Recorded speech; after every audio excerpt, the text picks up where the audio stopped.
జై వాసవి, జై జై వాసవి. హాయ్, హలో ఏవిఎల్జిఐ, అందరు ఎలా ఉన్నారు? మహాశివరాత్రి సందర్భంగా మనం ఈరోజు మహాశివరాత్రి గురించి కొన్ని విశేషాలు చెప్పుకుందాము.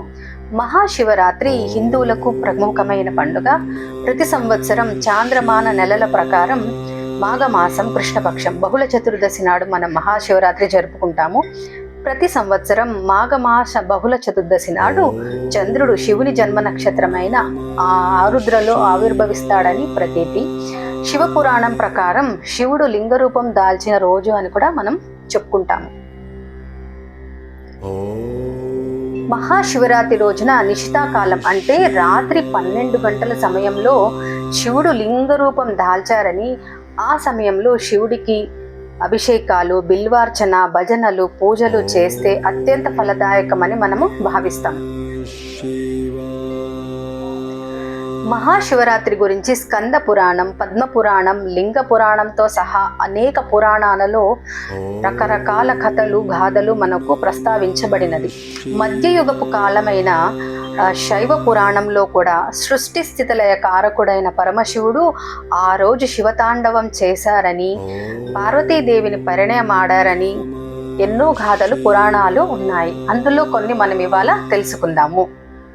శివుడు మహేశ్వరుడు త్రిమూర్తులలో ఒకరు. ఈయన సృష్టి లయకారకుడు, యోగులకు దేవుడు. ఈయనకు ఆది అంతము లేనివాడు. శివలింగం గురించి ఆల్రెడీ మనం చెప్పుకున్నాం కదా, దాని కథ ఇప్పుడు నేను చెప్పబోతున్నాను. బ్రహ్మ విష్ణువులకు తమలో ఎవరు గొప్ప అనే అహంకారం వచ్చినప్పుడు వారి మధ్యలో ఒక అగ్ని స్తంభం ఆవిర్భవించింది. ఆ స్తంభం యొక్క మొదలు చివర తెలుసుకోవడానికి బ్రహ్మ పైకి, విష్ణువుకి క్రిందికి వెళ్లారు. ఇద్దరూ ఆది అంతం తెలుసుకోలేకపోయారు. చివరికి ఆ స్తంభం మధ్యలో నుండి శివుడు ఉద్భవించాడు. ఈ సంఘటన శివుడు ఆది అంతం లేని పరబ్రహ్మ అని మిగిలిన దేవతలు కూడా ఆయన శక్తి నుండి ఉద్భవించిన వారే అని నిరూపించబడింది. ఇది ఒక పురాణంలోని కథ. మరి ఒక పురాణం ప్రకారం సతీదేవి అంటే శివుని మొదటి భార్య దక్ష యజ్ఞంలో ఆత్మాహుతి చేసుకున్న తర్వాత శివుడు లోకాలకు దూరంగా తపస్సులో లీనమైపోతారు. తరువాత సతీదేవి పార్వతిగా జన్మించి శివుణ్ణి వివాహం చేసుకోవడానికి కఠోర తపస్సు చేస్తుంది. పార్వతి తపస్సుకు మెచ్చి శివుడు ఆమెని వివాహం చేసుకుంటారు. అది ఈ శివరాత్రి రోజునే జరిగిందని మనకు ప్రతీతి. మరికొన్ని పురాణాల ప్రకారం దేవదానవులు పాల్గొన్న సాగర మథనంలో హాలాహలం ఆవిర్భవించింది. ఆ రోజు శివుడు లోక కళ్యాణార్థమై హాలాహలాన్ని త్రాగి తన కంఠంలో బంధించారు. అందుకే ఆ రోజు ఆయనకు గరళకంఠుడు, నీలకంఠుడు అని పేరు వచ్చిందని, ఆ రోజే మనము శివరాత్రి జరుపుకుంటామని కొన్ని పురాణాల్లో చెప్పుకుంటాము. మరికొన్ని పురాణాలలో భగీరథుడు తన పితృదేవతలను ముక్తి గొల్పించడానికి గంగాదేవిని ప్రసన్నం చేసుకొని భూమి మీదకి తీసుకురావాలని తపస్సు చేస్తాడు. కానీ గంగాదేవి వేగాన్ని నియంత్రించడానికి శివుని సహాయంతో జటాజూటంలో ఆమెను బంధించి శాంతంగా భూమిపైకి వదిలారని మరి ఒక గాథ మనకు కనిపిస్తుంది. మార్కండేయ పురాణం ప్రకారం మృఖండు మహర్షి మరుద్వత్తికి పుత్రుడైన మార్కండేయుడు 16 ఏళ్లు మాత్రమే అతని ఆయువు. 16 ఏళ్లు నిండగానే యముడు మార్కండేయునుడి ప్రాణాలు తీయడానికి పాశాన్ని వేస్తాడు. ఆ సమయంలో మార్కండేయుడు శివలింగాన్ని ఆలింగం చేసుకొని శివ ధ్యానం చేయగా శివలింగం నుంచి వెలువడి యముడిని శివుడు శిక్షిస్తాడు. ఈ మార్కండేయ పురాణం అష్టాదశ పురాణాలలో ఒకటైనది. ఇది జైమిని మహర్షికి స్వయంగా మార్కండేయుడు చెప్పిన సంభాషణ. ఈ పరమ పవిత్రమైన రోజున మహామృత్యుంజయ మంత్రం వెలువడిందని, ఆ రోజు మనము శివరాత్రిగా జరుపుకుంటున్నామని ఈ మార్కండేయ పురాణాలో మనకు తెలియనున్నది. ఇలా ఎన్నో పురాణాలలో పలు రకాల కథలు, గాథలు మనకు వినిపిస్తాయి. శివుడు లయకారకుడు, పరమేశ్వరుడు, సత్యస్వరూపుడు. శివుని రూపం జటాజూటం, నుదిటిపై 3వ కన్ను, చంద్రవంక, గంగ, మెడలో పాము, విభూతి ధారణలో అద్భుతంగా మనకు కనిపిస్తారు. స్వామి యొక్క ముఖ్య రూపాలు అర్ధనారీశ్వరుడు, నటరాజు, దక్షిణామూర్తి, భైరవుడు అని మనము చెప్పుకుంటాము. శివ స్వరూపం గురించి విశేషాలు. మూడవ కన్ను జ్ఞానానికి, కోరికలను దహించవేసే శక్తికి సంకేతం. గంగ చంద్రుడు, జటాజూటంలో ఉన్న గంగ ప్రవాహం శాంతానికి సంకేతం. చంద్రుడు కాలానికి సంకేతం.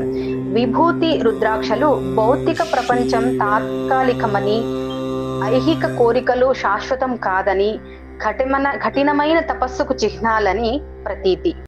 నాగుపాము అహంకారాన్ని జయించిన యోగికి మాత్రమే అని అది ఒక సంకేతం. మహాశివరాత్రి రోజున మనము ప్రాతకాలమే లేచి కాలకృత్యాలు ముగించుకొని శుచి శుభ్రతతో పాటు పరమశివుణ్ణి నిష్టగా పూజించాలి. పూజ అనేది ఏ విధంగా చేయాలి అంటే, ఆ రోజు శివుడు అభిషేక ప్రియుడు. అందుకే బిల్వపత్రాలతో, పంచామృతాలతో, గంగాజలంతో స్వామిని మనము పూజించి ఆరాధించాలి. అలాగే రుద్రం, నమకం, చమకం పఠనం చేసిన విన్న ఎంతో అత్యంత ఫలదాయకం. ఋగ్వేదంలో అతి పవిత్రమైన శక్తివంతమైన మహామృత్యుంజయ మంత్రం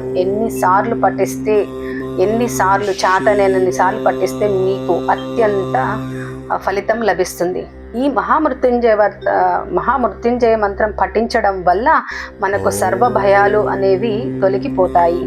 అలాగే మనము ఈరోజు ఉపవాసం అనేది ఎలా చేయాలి అంటే, ఆ రోజు మనము బియ్యంతో చేసిన పదార్థాలు ఏవి కూడా సంగ్రహించరాదు.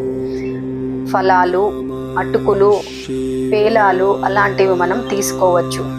చేతనైన వాళ్ళు తీసుకోవచ్చు. లేని వాళ్ళు కొంతమంది నిర్జలంగా ఏది తీసుకోకుండా మరుసటి రోజు వరకు అలాగే ఉండి, మరుసటి రోజు పొద్దున స్వామిని దర్శనం చేసుకుని ఒక తీయటి పదార్థం తిని ఉపవాసం అనేది విరమిస్తారు. శివరాత్రి రోజున అలాగే రాత్రిపూట జాగరణ అనేది జరుగుతుంది. చాలామంది ఆ రోజు పొద్దుట నుంచి రాత్రి వరకు మేల్కొని శివునిని అభిషేకించి, అర్చించి, భజించి మరుసటి రోజు ఉపవాసం విరమించిన తర్వాత రాత్రి చుక్కలను చూసి ఆ రోజు పడుకుంటారు. ఇది జాగరణ నియమం.